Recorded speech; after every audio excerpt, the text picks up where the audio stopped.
एक संकल्प, फिर एक बार बता रही हूँ, कल का रिकैप, उसके बाद में निष्क्रियता के प्रेरक कौन है, इसके आगे बढ़ेंगे।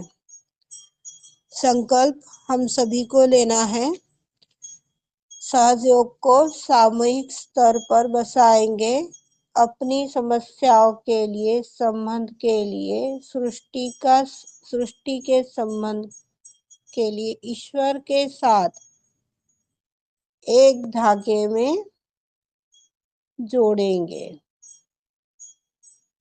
इसका मीनिंग कितनों को समझ में आया? इसका मीनिंग किस किस को समझ में आया?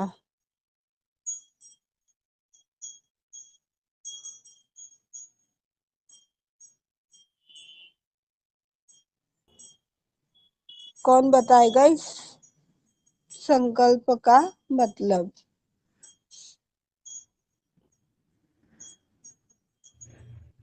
जिन्होंने नोट किया है वो तो समझा सकते हैं।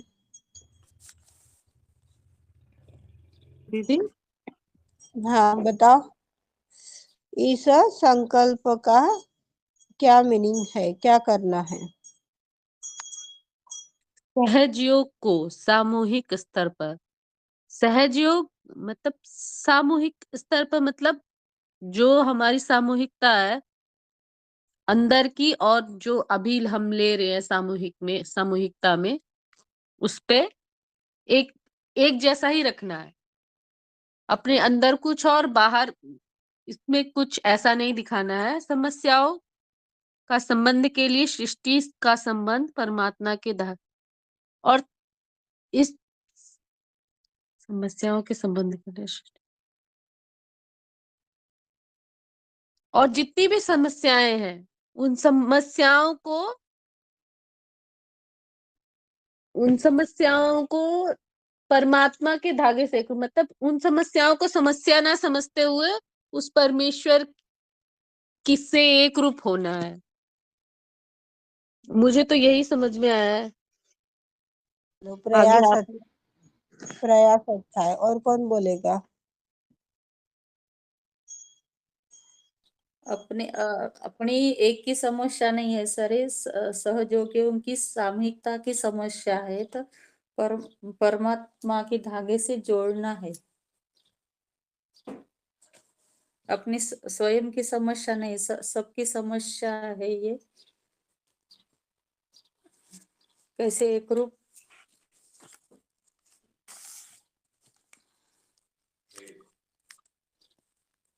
विनती प्रार्थना जो करनी है वो सबके लिए करनी है। सहयोगियों को सामूहिकता में स्तर पर बचाएंगे।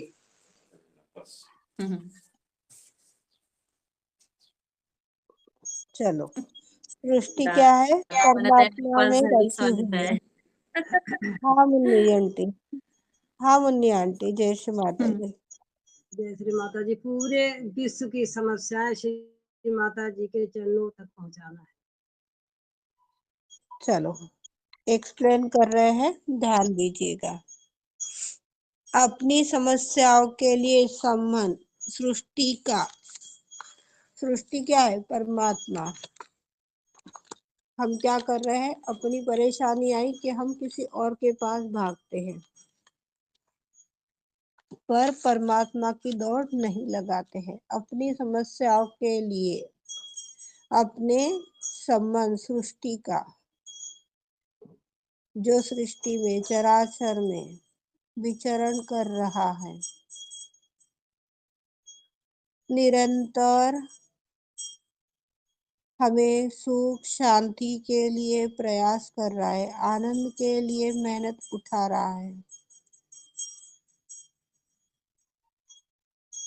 उसी से ही पूछा जाए तो कितना अच्छा हो जाएगा। स्कूल का प्रिंसिपल है और आप चपरासी से जाकर के बोलोगे कि भाई तेरे स्कूल का बजट क्या है, तो क्या वो बता पाएगा? अपनी समस्याओं के लिए, अपने दिक्कतों के लिए परमात्मा से एक रूप होना, ईश्वर के साथ एक धागे में। एक रूप होना। अपनी समस्या को लेकर के कुछ भाई बहन है कि जो आदिशक्ति के पास जाना सीख गए हैं, पर कुछ अभी भी ऐसे हैं कि वो भटकते हैं। इसको पूछूं, उसको पूछूं, फिर उसने ऐसे बोला था, फिर उसने वैसे बोला था। अब मैं किसका सुनूं? ये सही बोल रहा है या ये गलत बोल रहा है? हालांकि सही भी कोई बोलता नहीं, गलत भी कोई नहीं बोलता। आप मेरे पास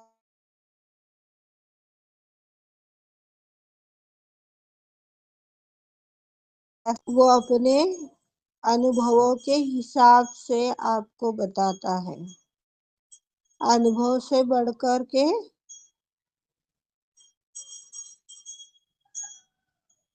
एक माँ का ज्ञान है। अनुभव तो अपने जीवन की गुरकिल्ली है, पर परमात्मा का ज्ञान वह आनंद है,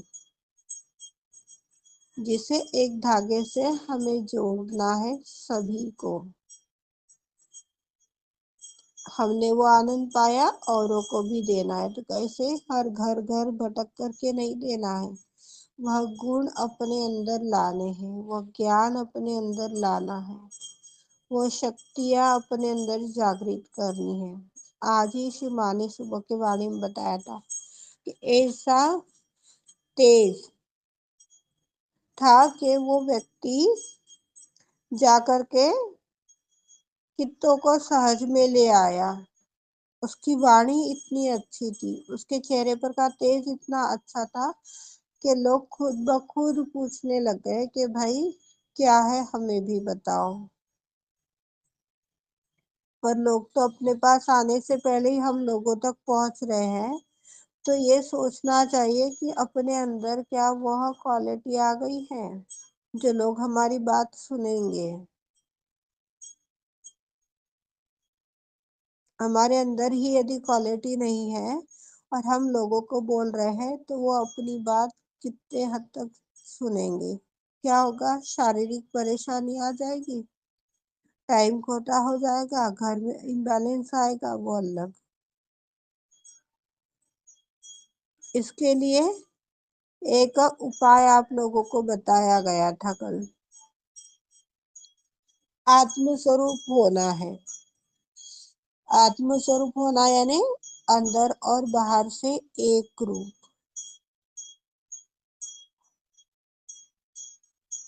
वो परमात्मा के प्रति समर्पण, एकीकरण वाला समर्पण।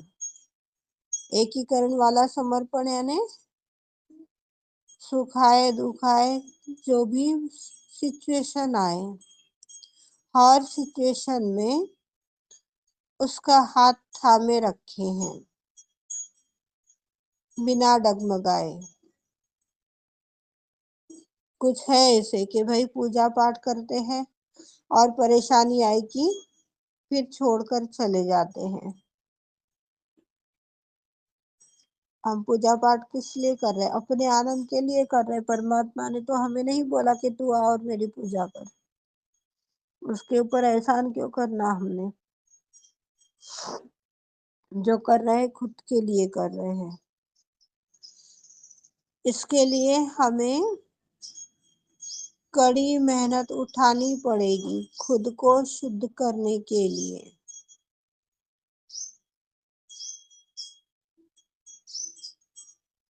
जितनी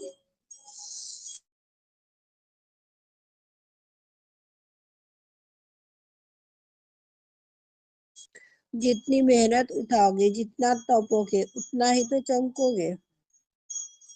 अरे आज भी मुझ में ये गुण है, आज भी मुझ में ये अवगुण है, कौन देखेगा? दूसरों में तो सब देखते हैं, अपनों में कौन देखता है? ये कठिन तपस्या है। दूसरों का जल्दी दिखता है, अपना नहीं दिखता।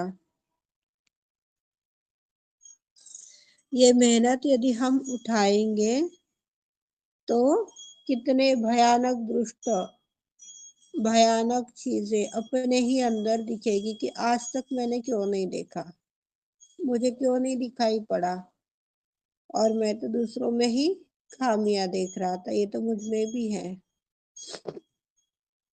इसके लिए हमारे अंदर निष्कपटता होनी आवश्यक है। निष्कपटता यानी कोई भी मन में छल नहीं, कपट नहीं, शक नहीं, कुछ भी नहीं है।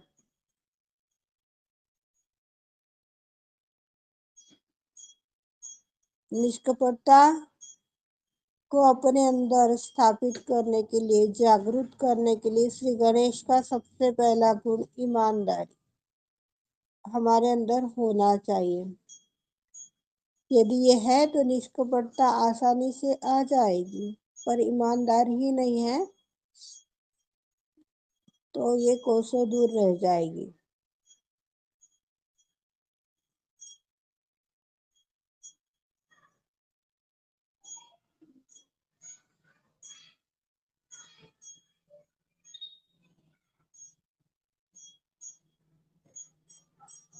कुछ लोगों को लगता है ईमानदार होना चाहिए, पर कुछ लोग ईमानदार होना यानी सहयोग करना, नकारना चाहिए, इस प्रकार की भावनाएं रखते हैं।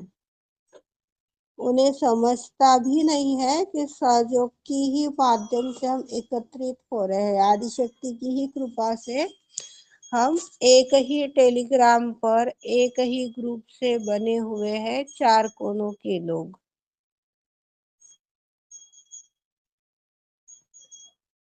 आज हमारी और आपकी क्या परिचय है? एक आदिशक्ति के रूप में ही तो परिचय है। जो जय श्री माता जी बोलते ही सिर्फ एक गुहार लगाने की देरी है कि अरे इतना काम है, प्लीज थोड़ा इतना कर दे, ऐसी सहायता चाहिए। तो एक भी बहन ऐसी नहीं मिली मुझे, कि भाई नहीं मिला कि जिन्होंने नकार दिया नहीं हो रहा है। अपने यहाँ की ही नहीं, अदर टाइम में भी मैंने ये चीजें अनुभव में ली है।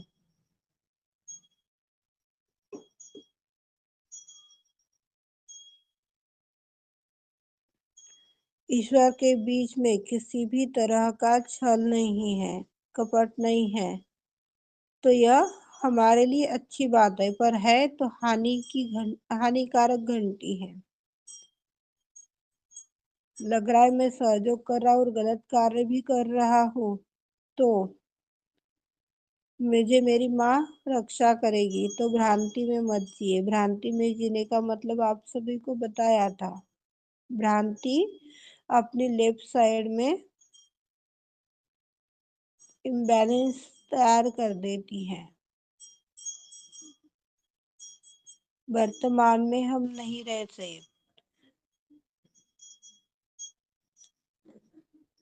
जो भी आंखों से दिख रहा है वो सारा मिथ्या है, भ्रांति है, एक दिन खत्म हो जाएगा। पर यदि हम सब खुद के प्रति ईमानदार है, बिना किसी छल कपट के निरंतर आगे बढ़ रहे हैं, तो सहज योग का आनंद ले पाएंगे। अन्यथा सहयोग में आकर के भी दरकिनारा भी नहीं मिल पाएगा। दरकिनारा मिल रहा है तो भी अधूरे सहयोगी है। हम सब में इसके लिए सर्वप्रथम एकता आनी चाहिए।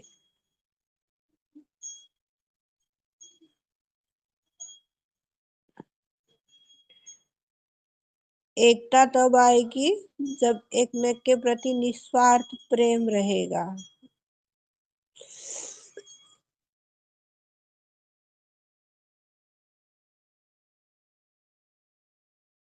विश्वास रहेगा। विश्वास भी नहीं है, संकुचित हृदय है, तो एकीकरण नहीं हो पाएगा।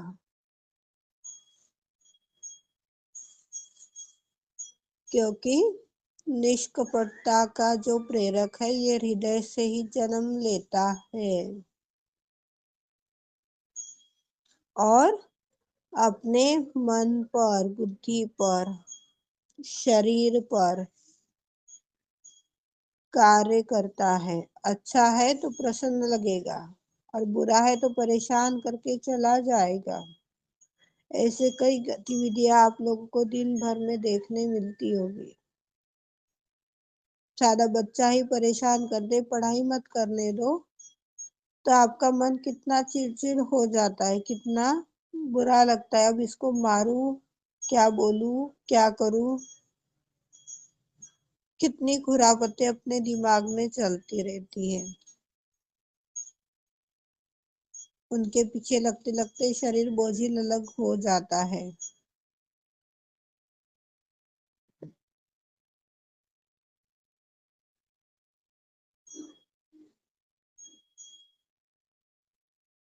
तो हम सभी को मेहनत करनी है। सातों चक्रों के ऊपर एक समान मेहनत करनी है।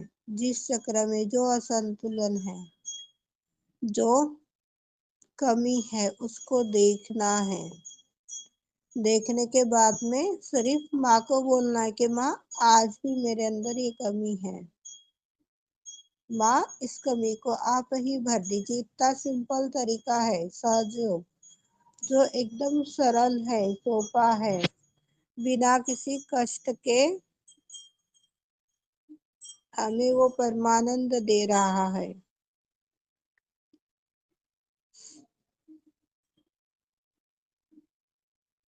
हृदय से इस बात को हम सब अनुभव कर सकते, फील कर सकते हैं।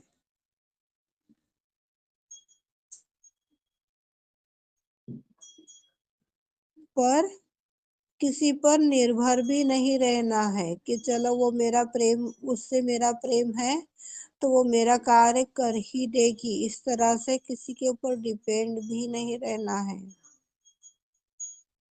क्योंकि हमें शिवा ने स्व के तंत्र से एकरूप कराया है।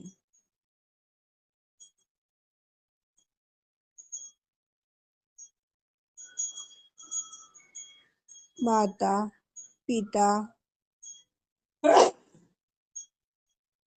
यह अपने हैं। एक माँ, एक पिता जितना अपने लिए दिल दुखाएगा, किसी भी बच्चों के लिए दिल दुखाएगा, उतना पूरे विश्व में कोई नहीं दुखाता। बेटा है, बेटी है, पति है, पत्नी है, सारे रिश्ते खोखले रिश्ते हैं जो जरूरत के अनुसार उपयोग में आते हैं और फिर खत्म हो जाते हैं।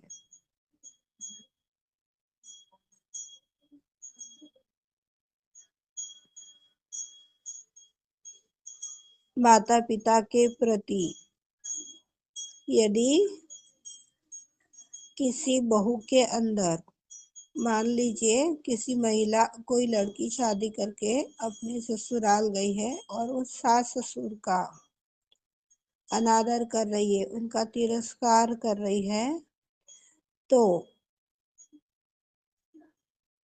उस वर की यह जिम्मेदारी बनती है कि अपने माता पिता का सम्मान करे या अपने पत्नी से भी करवाए। मान लीजिए कोई दामाद अपने सास ससुर का, यानी अपने पत्नी के माता पिता का अनादर कर रहा है, तो वो भी पत्नी का ही धर्म है कि उनका सम्मान करना उनको सिखाए। इस तरह से जब व्यवहार बनते चले जाएंगे तो एकता भी बढ़ती चली जाएगी आपस में, एक दोनों में। दो लड़का और लड़की का ही संबंध नहीं होता है, दो परिवारों का संबंध होता है उस टाइम में।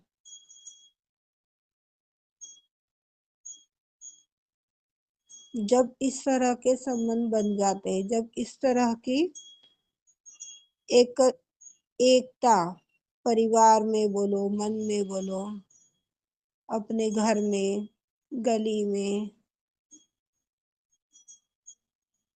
फिर गांव में और पूरे देश में, इस तरह से जब ये एकता प्रसारित होती जाती है, स्थापित होती जाती है, बिना किसी छल कपट के, तो वह निष्क्रियता के प्रेरक के रूप में प्रदर्शित होता है। अब कौन इसको एक्सप्लेन करना चाहेगा, फिर से बताइए।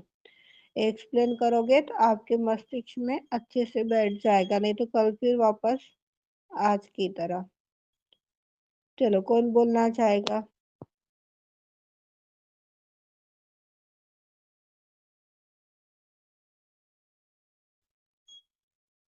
कोई नहीं है क्या?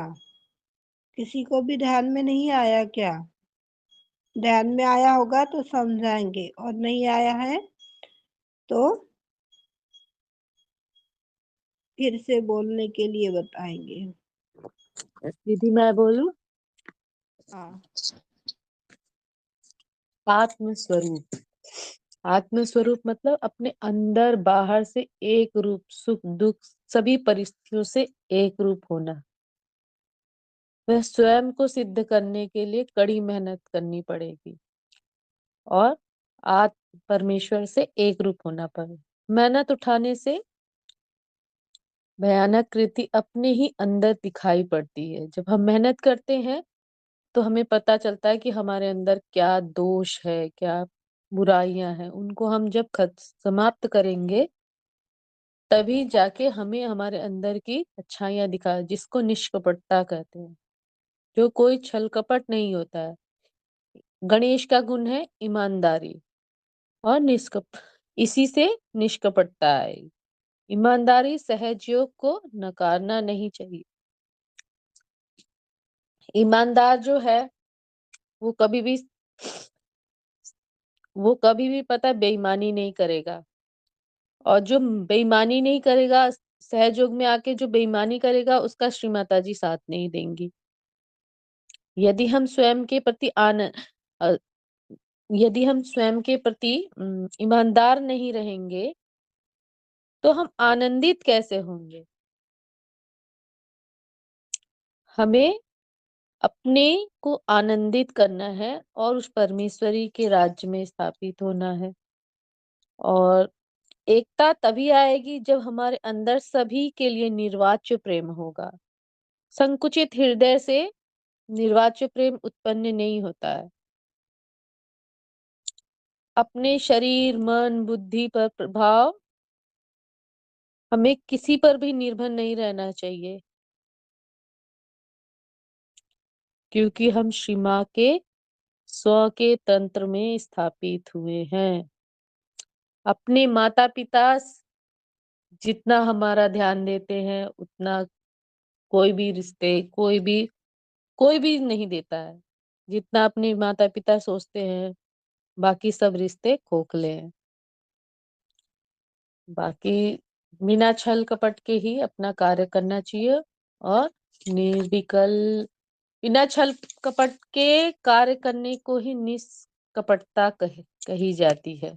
इतना ही बताया आपने जो मैंने लिखा है। जय श्री माता जी।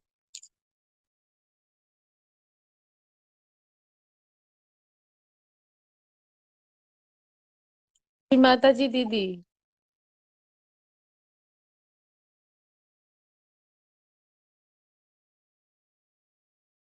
हाँ, बहुत अच्छा बताया अनु जी, थैंक यू। मैं पानी पी रही थी।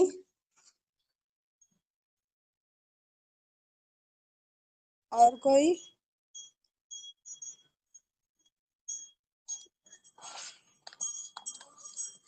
प्रणीता जी। जो दीदी ने बताया ना वैसा मैंने ही लिखा है। अब सभी को एक एक लेसन दे देना पड़ेगा, तब जाकर के आप अपनी तैयारी कर पाओगे।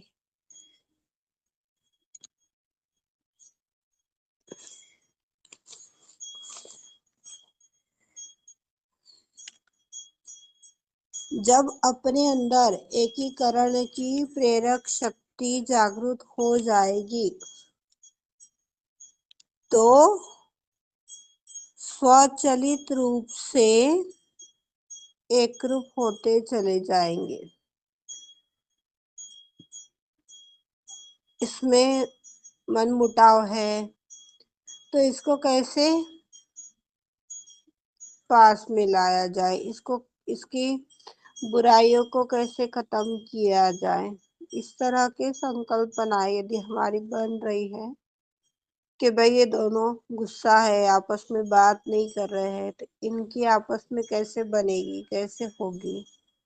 इस तरह के गतिविधियों के ऊपर यदि हम खुद से कार्य कर रहे हैं, तो अपने आप ही एकता खुद से स्थापित होगी। दूसरा कारक जो अत्यंत महत्वपूर्ण है वो है हमारा धैर्य।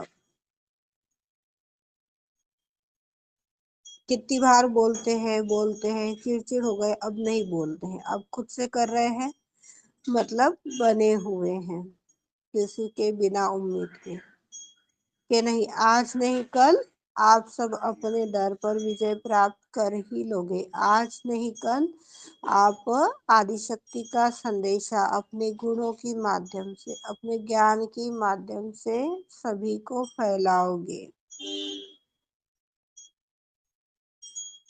ये धैर्य बना हुआ है और आपको भी बनाए रखना है।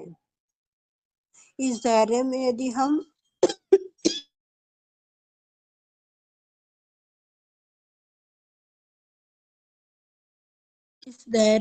यदि हम बने हुए हैं तो सत्यता अपने आप स्थापित हो जाएगी। अभी मैंने कुछ दिन पहले आपको एक छिंदवाड़ा पूजा का अनुभव बताया था। जिस पूजा में छिंदवाड़ा पूजा में जाना था, वो भाई बहन इतने डेंजर थे, सहयोगी थे, पर सिर्फ मेरी सुनो वाले थे। बहुत कुछ बोल रहे थे, बहुत कुछ पूछनीछ चल रही थी, पर कुछ भी नहीं, वर्ड नहीं निकले उनके प्रति प्रतिक्रिया के रूप में, कुछ नहीं। जितना बोला उतना हंसकर खेलकर जवाब दे दिया और अच्छा नहीं लगा उसको अनसुना करके छोड़ दिया। आज भी वो लोग याद करते हैं। दीदी अकोला आओ तो आइएगा ना, याद आ रही है आपकी। हम क्या चीज है, ये अपनी धैर्य सामने वाले को अपने आप ही प्रमाणित कर देगी। नहीं तो कुछ लोग होते, अरे मैंने तो कुछ गलती की ही नहीं, अब मुझे तो खुद को साबित करना ही होगा ना, मैं नहीं साबित करूंगी तो वो तो मुझे झूठा ही कहलाता रहेगा। तो इस प्रकार की भ्रांतियों में नहीं जीना है। ठीक है, झूठ बोल समझ रहा है ना अपने को, झूठ ही सही, सही समझ रहा है तो सही सही। हमें सिर्फ उस परमात्मा का विचार करके आगे बढ़ना है कि कल को उसका संदेशा आएगा और वो हमसे हिसाब मांगेगा तो हम उसे क्या जवाब देंगे। आज मेरे अच्छे बोलने से आप बुरे नहीं हो जाने वाले, आपके बुरे बोलने से मैं अच्छी नहीं होने वाली हूँ। जैसे है वैसे के वैसे ही रहेंगे। तो फिर क्यों ये बेफिजूल की कश्मकश में उलझना और खुद को परेशान करना। सभी अपने चैतन्य की ओर ध्यान दीजिए, बहुत सुंदर चैतन्य चल रहे हैं।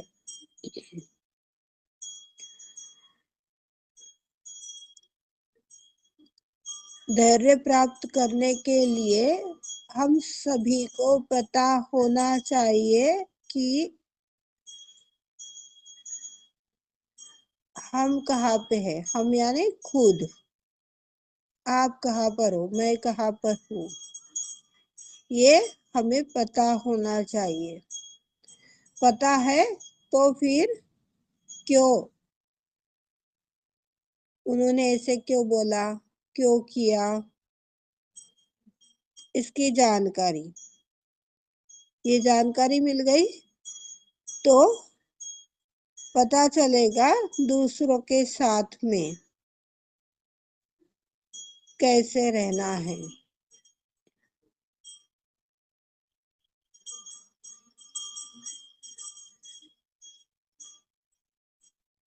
धैर्य से सत्यता स्थापित होती है। हर समय पूर्ण सत्यता स्थापित होती है, प्रदर्शित होती है, पर एक कदम भी, एक अंश भी हमारा धैर्य टूट रहा है तो हम सत्य से एकरूप नहीं हो पाएंगे। जैसे कि आप लोगों को पीछे भी बताया था, 1 इंच की भी दूरी है सहस्त्रार से, तो सहस्त्रार का सहयोगी नहीं बोलेंगे, कल्कि काट देगी। यही चीज इसमें होती है, पूर्ण धैर्य।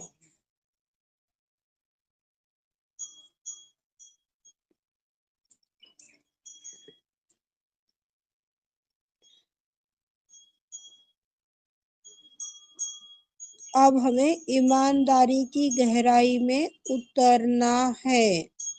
ईमानदारी की गहराई जो गणेश का पहला गुण है।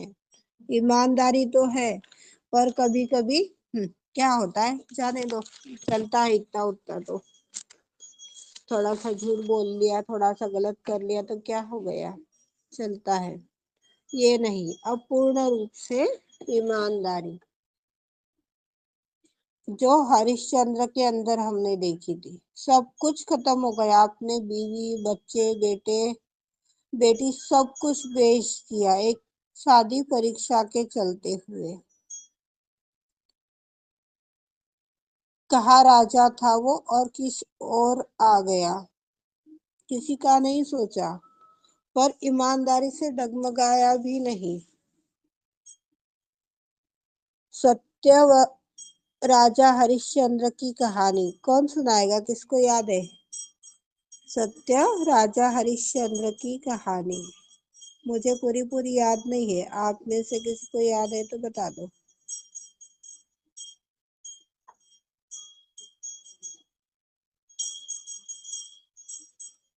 चलो कोई बात नहीं,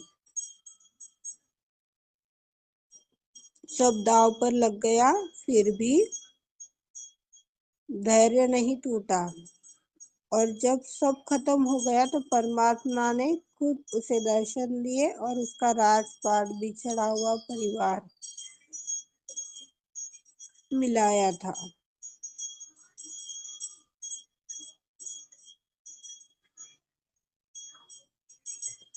जो सत्य में बने हैं वो सत्य में बने रहने में सहायता करे दूसरों की। भाई तू ये गलत काम कर रहा है, तुझे ये नहीं करना है।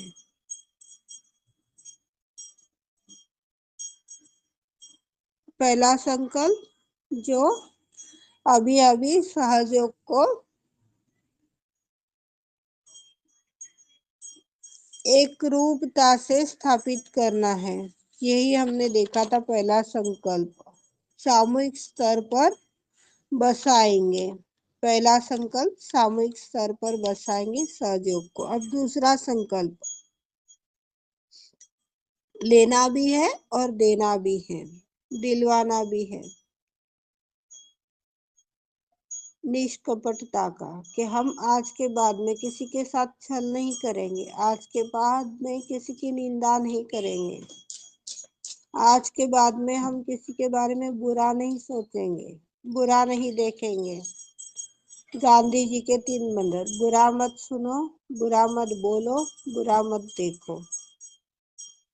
ये 3 चीजें हैं तो निष्कपटता आ जाएगी।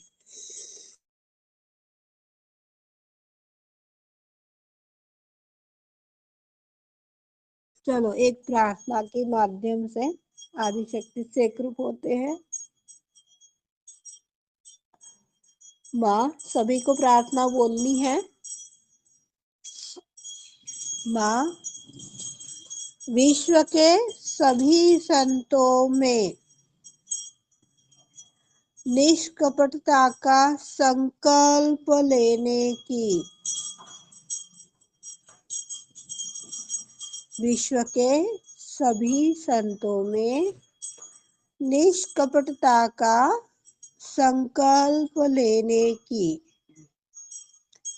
शुद्ध इच्छा जागृत करा दीजिए श्री माता जी। अनंत कृपा करो परमेश्वरी,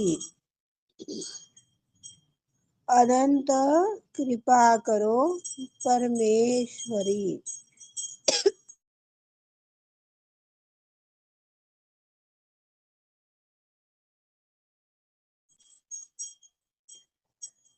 अब इस प्रार्थना को कार्यान्वित होने के लिए हमारे अंदर पहले तो इच्छा जागृत होनी चाहिए। इच्छा जागृत हो गई तो उसको कार्यान्वित करना है। किस तरह से कार्यान्वित करेंगे?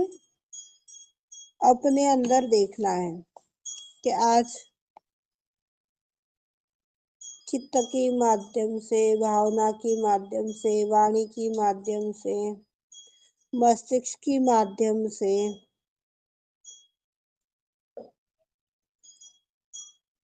वाणी के माध्यम से कितनों को छला, कितनों को फंसाया या कितनों को फंसाने की साजिश रच रहे हैं। पहले हमें इस क्रिया को देखना होगा। यदि हमारे मस्तिष्क में ये क्रियाएं ध्यान में आ रही है कि नहीं, आज प्रणीता के बारे में मेरे मन में ये छल आया है, अरे उसने इसको किया था, अब मैं उसके साथ ऐसा करूंगी, ये मस्तिष्क में आया था मेरे, क्षमा करो माँ, ये संकुचित विचार आया। या फिर कपट जागा है, तो क्या करेंगे? सिर्फ बुराई पे बुराई, बुराई पे बुराई, अच्छे व्यक्ति के प्रति भी बुराई उगलते रहेंगे। इसे हमें देखना है।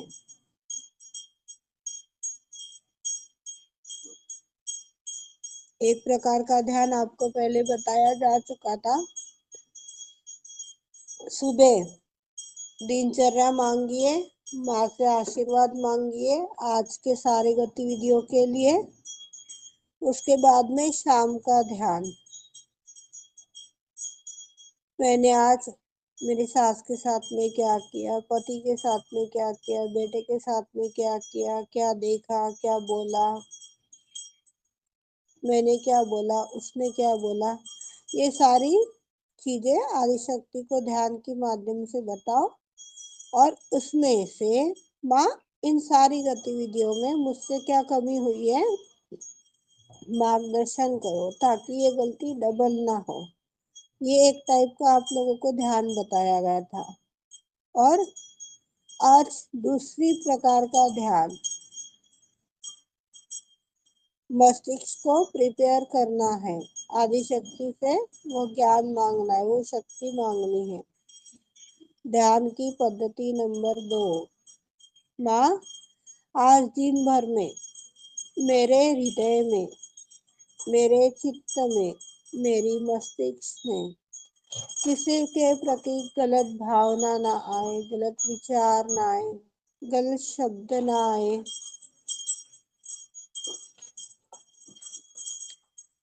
ऐसी अरेंजमेंट माँ आप करवा दीजिए। प्रार्थना की, आदिशक्ति के चरणों में छोड़ी और भूल गए। भूलने के बाद में अपने प्रतिदिन की जो भी गतिविधियां है उसको देखा, उसको किया।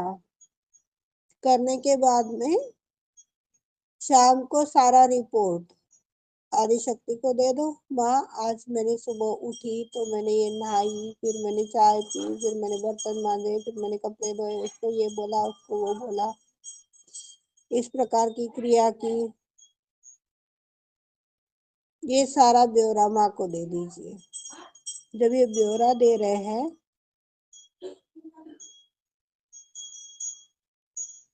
तो माँ खुद ही अपने को मार्गदर्शन करती कि देख बेटा तूने यहाँ पर गलती की। हमें तो करती है, आप लोगों का पता नहीं।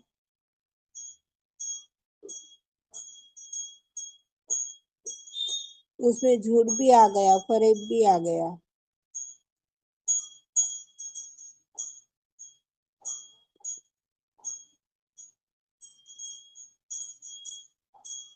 कपटी यानी किसी के दिल को कष्ट नहीं देना, अंदाज में कोई बात किसी को नहीं लगाना। शक के दायरे में जो हम दोषारोपण करते हैं उसे कपट कहते हैं।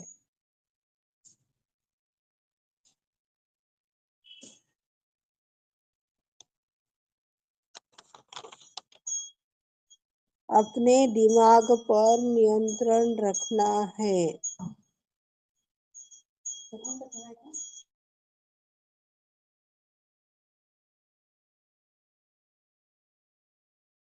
अपने मस्तिष्क पर नियंत्रण रखना है कि ये किस ओर जा रहा है। आज तक हमने अपने मस्तिष्क की बातें तो बहुत सुन ली, बहुत कर ली, क्या मिला? दुख, दर्द, पछतावा, इसके अलावा तो कुछ नहीं मिला। किसी को मिला है तो जरूर बता सकते हैं। मस्तिष्क की बात सुनी और वो आनंद में आ गया।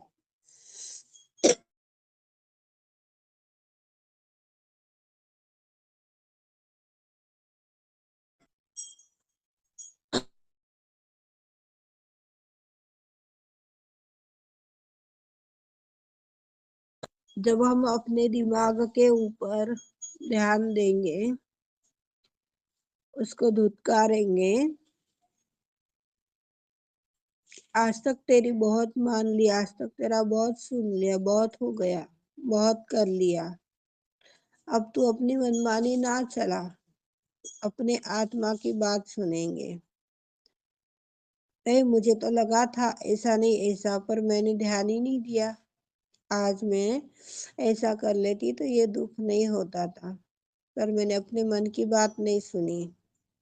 कई विषयों में होता है ये, हम सभी के साथ होता है।